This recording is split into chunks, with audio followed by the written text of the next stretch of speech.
Welcome to the show. I'm your host, Amanda Barr, and I'm so excited you're joining us live here today. We've got an incredible guest, and I can't wait to dive in and hear more about Erica's story. She's a life and purpose coach, and I've got all my notes here, but I'm going to let you share a little bit more about what you do. You connect people with their soul purpose and get them moving in their life, ditch that 9 to 5, and make good money doing it. So welcome to the show, Erica. Thank you. Thanks for having me here. So excited. Yeah, please share a little bit more about your journey and what got you here today, and then we'll dive in and I'll ask you a ton of questions. Yeah, sounds good. Yeah. Do you want the long version or the short version? Right? Whichever one you want to do. It's Yeah, fine. I'll give you the overview. So basically, I was always one of those people who I feel like there are two different kinds of people. Like there's the people who are just really certain what they want to do with their lives, what career they want to move into, and they're just like on the path from the time that they were little. And then there's the other group of people, and that's me. We just have no freaking idea. And so I went to college and I graduated and kind of came out, and all my friends were, starting to get these amazing corporate jobs and climbing the corporate ladder, and they were getting married and having babies. And meanwhile, I think by the time I was 26, I had over 15 different jobs, and I just couldn't figure it out. So I ended up just kind of leaving. I went traveling and did the whole backpacking around Europe thing, and went up and lived in Vail, Colorado, and taught skiing for a year and kind of did the whole ski bum thing. And, I was turning 26, I think. And I was like, I really need to just quote unquote, get my shit together. And, I think it was like the societal pressure of you're supposed to be a certain place by now and you're not. So I was feeling like just that real comparisonitis and sort of like an epic failure, I guess, in my life. And so I fell into corporate recruitment, which was great. I figured I don't know what I want to do, so I'm going to help other people figure out what they want to do and find jobs. And kind of to fast forward and long story short, after about, I think it was like 9 years in the corporate world, I had even moved down to Australia and was working in corporate recruitment down in Sydney, Australia, within financial services, and just had this amazing life from the outside. I was entertaining these incredible clients. I was earning millions of dollars for an international company. I was traveling the world and living in downtown Sydney, just like by the beach. And everyone was like, "Oh my God, you have this amazing life." And inside I was like, right, but what's wrong with me? Like, why am I struggling to get out of bed every morning? And, why am I so anxious and so depressed and doing like everything that I can just to get through each hour, and I really hit this huge corporate burnout wall. And I just realized my life has no meaning and I'm here living this life, but how am I giving back? And I always knew I wanted to make a difference in the world. And I wasn't doing that. I was earning millions of dollars for a company that had millions of dollars and taking away like such a small portion of that for myself that I just felt like, what am I doing with my life? And I had this huge epic meltdown, and I quit my job and I left Sydney. I left the corporate world and I spent a year really backpacking around through like third world countries and kind of, I guess, like an eat, pray, love type of journey. Just trying to find myself and figure out like, who am I and why am I here? Wow. Wow. Thank you for just being so real and sharing. I mean, I think I too can connect with you and a lot of people out there where you start off. I remember being in college and they said, well, you need to define your major. And it was a junior in college. I'm like, I don't know what I want to do. I'm still like in my 20s. Like I'm barely figuring this out and going through that journey of like, what do we want to do in this life? Now, you have a unique turning point somewhere in there. I believe you had cancer. So tell me about that journey. I know you said you kind of were finding your way, but how did this impact your world? Yeah, so that was actually that was the real turning point. So I think a lot of people, I see a lot of my clients and probably a lot of your listeners feel this way. It's like, you're not on the right path in your life. And I think, at some point you do start to question like, okay, I've got the marriage, I've got the house, I've got the kids, I've got the career, but why am I feeling so empty?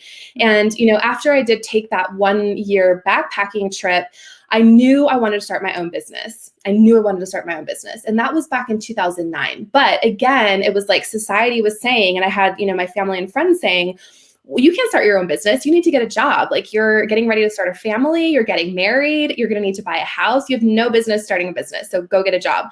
So I did the responsible thing and, spent like what, $35,000, $40,000 getting a master's degree, and then going into, I was the executive director of a not-for-profit organization. So I felt like, okay, well, at least I'm going to make a difference in the world here. But 5 years later, I felt the exact same. It was like, I'm building someone else's dream and I'm punching the time clock and I'm making a difference in the world, but do I really care about what I'm doing? And I just had to face the honest truth of like, no, this isn't my work that I'm here to put into the world. And I was just ignoring the call, ignoring the call, ignoring the call. And I had two small kiddos. I had a toddler and a baby at the time. And again, I was suffering from depression and I was anxious and my marriage was falling apart and I was living someplace that I didn't want to be living. And I was drinking, 1 or 2 glasses of wine every night just to try and like, I look back now, I was trying to numb myself and not feel the pain that I had created in my life. And yeah, literally within, I was kind of at this like downward spiral, and yeah, I was diagnosed with kidney cancer. Wow. Yeah. Wow. And how did you even know? Because I know that like I've talked to other entrepreneurs and even in my own journey of like where you're stressed out and things are overwhelming and you don't feel like, you're hitting that purpose or you're just running through it. But to go from that to kidney cancer, how did you even find that out? I mean, there might be people listening today that they just have pains and they just think, oh, that's just stress, or, oh, I'm just going through this. So how did you really even know? Yeah, I love that you're asking that question. Thank you so much. I actually had a feeling, and it was about 6 months before I had a feeling. I just knew something in my body was a little bit off, and I really wasn't experiencing physical symptoms. But I even remember asking my physician at the time. I went in for my annual exam, and I was like, I just feel, like, I don't know why cancer kept coming to my mind, but it did. And I was like, what? How do you know if you have some kind of cancer or whatever? And she was like, oh, you'll start having some kind of symptoms, like you said, pain and whatnot. And I kept thinking like, okay, I don't have pain, but I just had this feeling and this knowing. And I remember like looking in the mirror after I'd go to the bathroom at work, and I just felt like there was something here. And so many women that I've talked to who have been diagnosed with cancer had the same instinct, like the same feeling. They just knew something was a little bit off. And so I went into the doctor. They did a bunch of blood work. They did I think some x-rays and whatnot. And they were like, you're fine. Everything came back amazing. And I was having dreams. I was seeing the word cancer everywhere. It was like on billboards. It was on my Facebook news feed. I was seeing it on TV shows. And I was like, no, something is not right. So I went back in.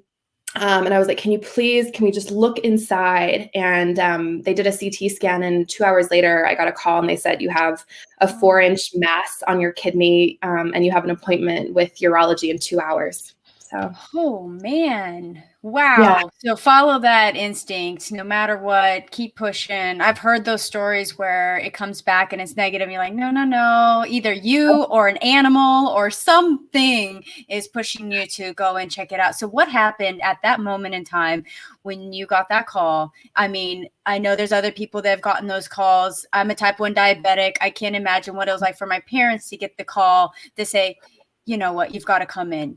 There's something going on. So what was going through your mind when you heard that? I knew it was like this weird relief. It was like, okay, now I can just get on with this and get this over with, and everyone was telling me, you're going to be okay. You're going to be fine. Even the surgeon was like, it looks benign. I even had like an initial biopsy, and in the actual, in the test, they were like, it looks benign, but we still have to send it to the lab and wait. The initial tests all came back benign, but I knew, I was like, that's not right. That's not right. And it came back and it was positive. So, I think for me, it was the scaredest I've ever been. I cried more than I've ever cried in my entire life. And it was a good 6 months of feeling the most intense fear and grieving, not knowing if I was going to be able to raise my kids, or, I just remember like sitting at the soccer practice, watching my little ones play soccer, looking around thinking like, am I going to be here next year? And is anyone else thinking the thoughts that I'm thinking? Like, I can't watch the game because I'm just thinking that I'm going to die. And so it was this real incredible experience. But what it did was, by coming to accept that I might actually not be here and my path may end sooner than I wanted to. I had to accept the fact that I might not be here. And in doing that, it like really gave me the courage to say, F it. Like anything in my life that doesn't belong is just not going to be here anymore because I am not spending one more day of my life going against every single cell in my body. And I had the surgery. I took this huge, incredible, like spiritual path.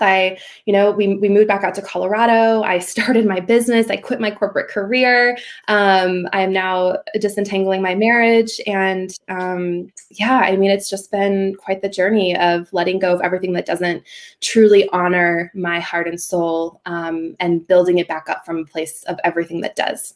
Wow.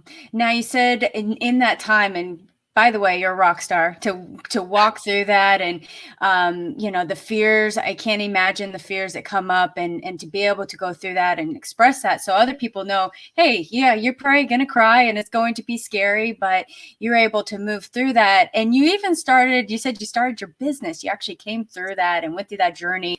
How did you know? I know what you're doing today, but how did you know at that point when you said, I'm going to let all this go and I'm just going to run for it, what you wanted to do then? Such a good question. I think, again, we all know. So I've worked with hundreds and hundreds of women and men to help them figure out, what are they here for? What are their gifts? I started out as a career coach and sort of moved into more life purpose. And I think after kind of my own experience and also working with these hundreds of people, we really do know deep down. I think a lot of times we're just afraid, or we don't want it to be true, or we're like, how would I ever do that? Or there's already a million people out there already doing that, and we're too afraid of like failure. And I think we deep down just know. And I had always known that I wanted to help people and work with people, and I didn't know what it looked like. But over the years, coaching was just kind of always at the forefront of my mind, and I love to write and I love to speak. And it was just like, you know what, what else do I have to lose at this point? So I'm just going to give it a shot and see what happens. And yeah, here we are. And what do you think when you were going through that journey? What were was there any like a statement you did, or did you have a morning routine? Do you do certain things at that beginning when kind of the fear is a little bit more there, while you're going, I know what I want to do, but you're working with people, and I'm sure there's fears that pop up about going, okay, I'm going to do it. I'm going to just run for it. So what were you doing to like calm yourself down? Was it something you did every day, every week? What were those actions you were taking? Yeah. So I think for me, it was really clearing my mind. And, I definitely moved my body a lot, not in the way that I used to. I used to like kill myself at the gym and spin classes. And, I started dancing a little bit more and riding my bike and hiking, and just really starting to move in a way that felt good to me. And so non-negotiable was movement every day, and my own sort of form of meditation. A lot of times I liked to do guided meditations, even just basic ones on YouTube. And I really worked to reprogram my subconscious mind as well. I had a lot of fear, a lot of self-doubt, really came from a place of like low money mindset, who's going to pay me? How am I going to earn money? Da, da, da, da, da. And so I really worked hard for probably about 2 years, and I still do this, but really working to reprogram my subconscious mind through things like I am affirmations, through things like hypnotherapy. And I just feel like the more that we can work to rewire our thought process, the easier that it just makes us able to do things we've never done before in our life and in our business.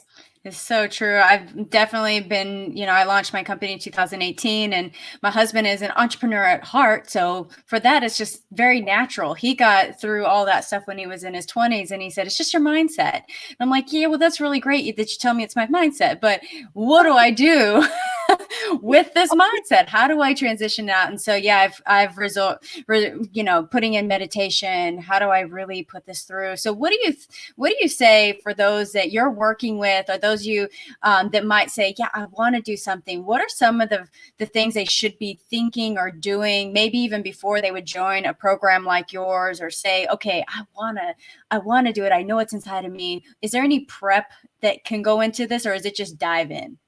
I think, so I feel like it should be a combination of a couple things. I think a lot of times people start businesses because they want to earn money or because they think like, oh, this is a great way for me to create success in my life. And I've seen a lot of people create incredible success that way.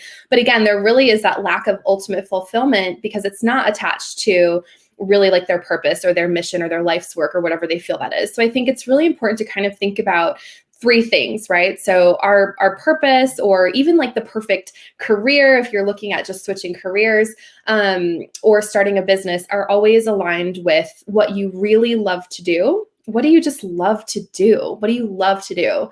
And what are you naturally good at? Right. So, what are your, I call them divine gifts. Other people call them skills or strengths or whatever. And then three, how can you combine those two? So, what you really love with what you're naturally good at to then create value in the world in some way, shape, or form. And so that way, you know, when things get hard in business, because they do, right? We all have failures, things don't work, we have to pivot. We know that this is still why we're here. And we know that it is aligned with who we are, and it is something greater than just ourselves, which helps us to then get back up and keep moving easier than if we're not so sure. I love that. I love that. Now, I think I mentioned it, but do you have anything, you said you do I am statements, but is there anybody that has like been an inspiration for you? Sometimes I know some people like you are probably an inspiration for others because they're seeing your life. They saw you had cancer. Now they see you have this job. Now, like, oh, I can do it too. Was there anybody that you looked up to or a mentor that kind of you said, you know, if they can do it, I can do it? Or was it all just within? No, they're definitely, absolutely. So I think as far as someone who's really been a huge part of helping me to change, I guess, my mindset or, you know, rewire my subconscious mind is Dr. Joe Dispenza. Are you familiar with him? I've heard the name, but not on a personal level. Yeah. Yeah, so he's amazing. He has a couple of books. One is Breaking the Habit of Being Yourself, which is great. And the other is Becoming Supernatural. And those two books were real pivotal for me in sort of at the beginning part of my journey. Oh, I love that. And definitely those listening, go check it out. And maybe it might be what you are looking for. What else? I mean, shifts are happening. We're all about shifts on this story, on this podcast, about sharing the stories of what we're going through in life and business. And you've definitely got life. Now that you started your business and you're helping others, have you taken any shifts from that initial, like, I want to do this, to where you are today? Oh my gosh. Yeah. And I think that's another really good point too, is like, we think that, you know, where we start now, I think people take so much time waiting for everything to be perfect and for everything to be lined up and to like have it all laid out and to know exactly what they're doing. And entrepreneurship is messy. Like, it is so messy. It is uncomfortable. It is not a straight line. It is like this all the time. And so I think it's like one of the best, you know, skills and qualities that we can possibly possess as an entrepreneur is the ability to shift. And my business looks 1000% different than it did in my first year and my second year, and even completely different than my third year. And now in my fourth year, it's like we're really now set to scale as opposed to more of like this boutique coaching company that I was when I started out. Oh, thank you for sharing that. I think that there is that sense of, and I like to bring up procrastination because usually it stops people because you think, Yes. I'm afraid to start because I don't know where to start, or I'm afraid if I do start that I'm not going to finish. So what are some of those struggles that you see pop up quick with somebody? And I always say people take themselves out too quick in their passion and their dream. So what are those struggles you see, and how do you help your clients overcome them? Yeah, I think the biggest one is people become serial investors and like learners, which I think is great. But it's like, you know, so people are like, okay, I'm going to take this course. I'm going to learn how to do this. And then I'm going to take, oh, I better take this program now. Now I know how, for example, let's just take coaching. Now I'm certified in coaching and I spent the last year doing that. Now I need to take a business course. But okay, wait, I'm going to get through the whole business course. And then, oh, I probably need to be certified in this before I start. And it's this constant, like, they're learning and they think that they're making all this progress growing a business when in actuality, they haven't even had a client yet. And what needs to happen is while you're investing and while you're learning, be building your business at the same time, be putting yourself out there. And it's a hard shift for people to make, to go from that learner to all of a sudden content producer. And, doing their craft is a whole different experience than being back here learning. So I think a lot of people really stop themselves there. But I think also, part of being an entrepreneur is hearing a lot of no's and getting a ton of rejection. And I see a lot of people pitch one article to get published and it doesn't get published. Well, I've probably pitched 50 articles that haven't been published, or they have one consultation with a potential client and they get a no, or they have 5 consultations with 5 potential clients and they get no's. I once had a streak where I think I got like 24 no's in a row. And you know what? You just have to pick yourself up and keep going. It doesn't mean that you're not here to do this. It just means that, it's a visibility game. A lot of times it's a volume game. It takes building really incredible relationships. And just because we hear no's doesn't mean that we're not meant to do this, So I always have my clients like play a game of 1,000 no's. Who can get to 1,000 no's? And what happens is fun. Yeah, it becomes fun. It's like, okay, got a no. That means I'm one more person closer to a yes. And you collect all your no's. And in that 1,000 no's, you're probably going to get 100 yeses, right? And you're going to build a 6-figure or $500,000 business while doing it. I love that. 1,000 no's. Run for 1,000 no's. And it totally transforms that mindset around rejection. And I've got to learn everything before I can do it. I am guilty. I started that and I'm like, at one point it's like, you just got to make some money. So you can't keep learning. Right. So I was like, okay, got to jump in. So I jumped in and started doing it. But I think I came from a teacher background. So I think sometimes we pull some of the things that we have done in the past and we think it's got to be the same way. And maybe that's part of your mindset stuff. I don't know. Does that hit home, or do you see that happening, that your experience of your history is impacting your today and how you draw that line to create something new? Oh my gosh, all the time. Yeah, all the time. So, yeah, I mean, I think, my mind kind of went somewhere else because I've actually I've been thinking a lot about that and like how much of our past actually do we need to carry into where we are. And I think, I'm kind of working on that on my own with a special kind of therapist who actually is trained to go and like kind of hypnotize and like work through what's going on in your mind and in your brain. But it's so natural, right? It's like, this is what we know. So of course it's going to come over to us because our brains are like computers. And so this is what it knows. You knew teaching. So of course it's natural to bring that across to your business. And I think I always tell people, bring the good things, bring the transferable skills. Everything that you did before, it's not a waste, right? The $30,000, $40,000 I spent on my master's degree, it's not a waste. I can still use some of that in my business now. And I think women, especially who come from either corporate or some kind of business background, they are far ahead of the people, of those of us who didn't necessarily come from that type of position, because they know the basics of business, right? Whereas like a teacher, for example, you probably didn't know how to send marketing emails, or you probably had never learned the back end of a website before, right? So you had more skills that you needed to really build upon. Whereas someone who comes from like a sales position, they come into their business already knowing how to sell, right? So it's like, what transferable skills can you actually pull in? And then what just needs to be left behind? I think it's great advice.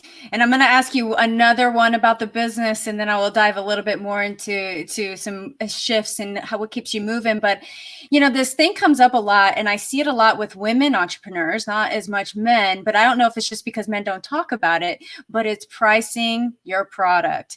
And I would love to get your take on that and how to value the time that you have. I always give the example of, if you were to do your own logo and that logo took you 10 hours to create, what is your time worth? If it's like $100 an hour, that's a really expensive logo. Should you be doing that?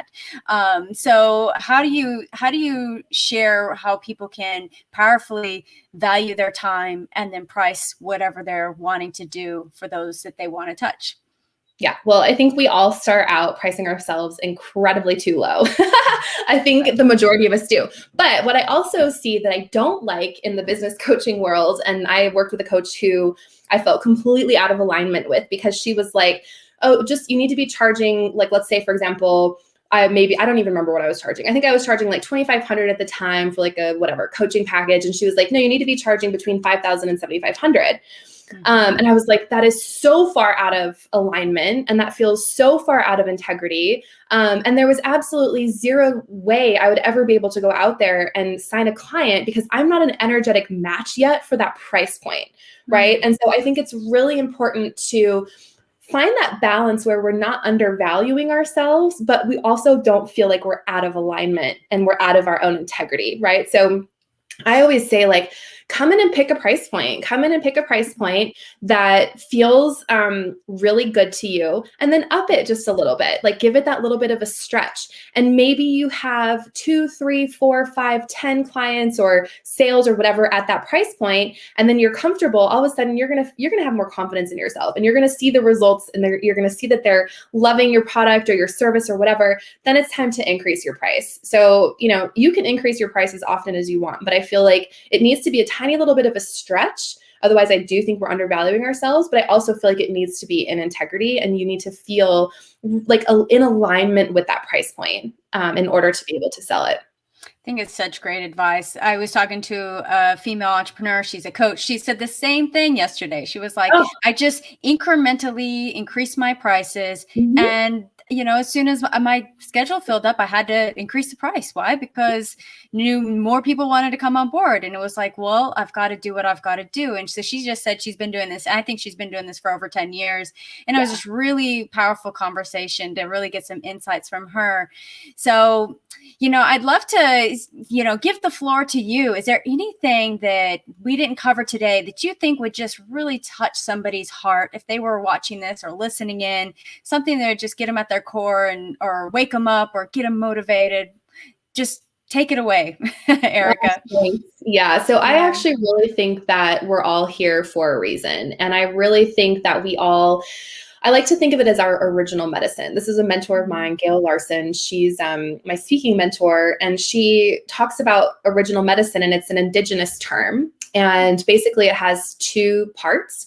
One is that we all come to this earth with gifts duplicated nowhere else, right? So nobody else has the gifts that we have, combined with our stories, combined with our life experience, combined with our hardships, right?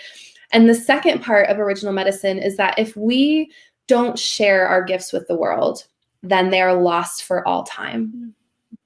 And nobody receives our original medicine. And so not only are we doing ourselves a disservice, but all these people out here that we're meant to help through our gifts and through who we are, whether that's starting a product-based business or a service-based business, by us not following our heart and not following our soul, or nobody else out here that is meant to receive our medicine they won't get it. Yeah. So I Wow, think that it's hit our you at the core. responsibility, right? It's Right. our responsibility, like, to use our gifts and to essentially get over ourselves. And it's like, it's our responsibility, I think, to help heal the world in the way that we're meant to heal it. Yeah. Well, I know those listening are going to be like, well, how do I start? What can I do? Erica, how do they get in touch with you? What does it look like? How do they get connected if they're like, that's me. I've got all these gifts and I want to share them with the world and I don't know where to start, or I know what I need to do, but again, I don't know where to start. How do they get in touch with you? Yeah, so I spend a lot of time on Instagram, which I'm sure you'll put in the show notes. I have quite a few free trainings on YouTube. But as far as programs go, there's, sort of my entry-level program is really helping people to figure out, what business do I want to start? What business is aligned with my soul purpose and my life purpose? And once they're clear, the next the next program is called Soul Business Accelerator. And that really helps them grow that business to sort of that 6-figure point and beyond. Yeah. Now you won. I want to share this before we go. You won an award. Can you share a little bit about that? Because you've been in business and it's always great to, obviously clients say thank you and all those things, but to win awards a big deal, especially in the coaching space. So can you share a little bit about that before we get out of here today? Yes, absolutely. So when I was first starting my business, I started my coaching course, like my coaching certification program, 1 week after I had my surgery. So I had like half my kidney removed, and literally like lying in bed, I couldn't even sit up, and I was starting this coaching program. And I saw this magazine somehow. I came across this magazine. It was like Inspire Coach magazine, and there was someone on the cover. Her name was Naomi Arnold. I'll never forget it. She had won International Coach of the Year. I think this was like 2016 or 2017. And I was like, one day that's going to be me. I'm going to do that. Yeah. I'm going to do it. And yeah, sure enough, 3 or 4 years later, whatever it was, I flew down to Australia. I was a finalist and a runner-up, and the award ceremony was in Australia actually right before COVID hit. So I was like literally on the last flight back from Australia to the States. Wow. But yeah, I won International Coach of the Year 2020, and it was like, boom, there I went on the cover of Inspire Coach magazine, and it Yes. was such a moment. It was amazing.